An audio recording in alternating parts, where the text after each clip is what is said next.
اور مومنین کو یہ بشارت دیجیے کہ ان کے لیے اللہ کی طرف سے بڑا فضل ہوگا، اور آپ کافروں اور منافقوں کی باتوں میں نہ آئیں اور ان کی اذیت رسانی پر توجہ نہ دیا کریں، اور اللہ پر بھروسہ رکھیں اور ضمانت کے لیے اللہ کافی ہے۔ اے مومنو، جب تم مومنات سے نکاح کرو اور پھر ہاتھ لگانے سے پہلے انہیں طلاق دے دو تو تمہیں کوئی حق نہیں پہنچتا کہ انہیں عدت میں بٹھاؤ، لہٰذا انہیں کچھ مال دو اور شائستہ انداز میں انہیں رخصت کرو۔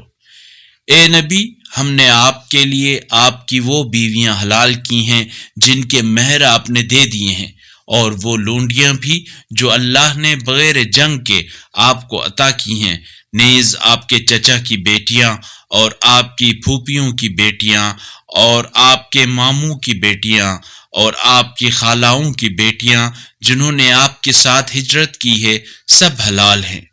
اور وہ مومنہ عورت جو اپنے آپ کو نبی کے لیے ہبہ کرے، اور اگر نبی بھی اس سے نکاح کرنا چاہیں، یہ اجازت صرف آپ کے لیے ہے، مومنوں کے لیے نہیں۔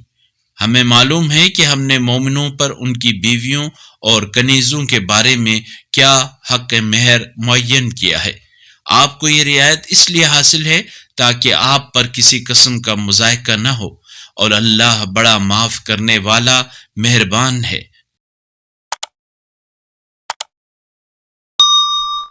نور القرآن ویژولز، دنیا کا پہلا بصری قرآن۔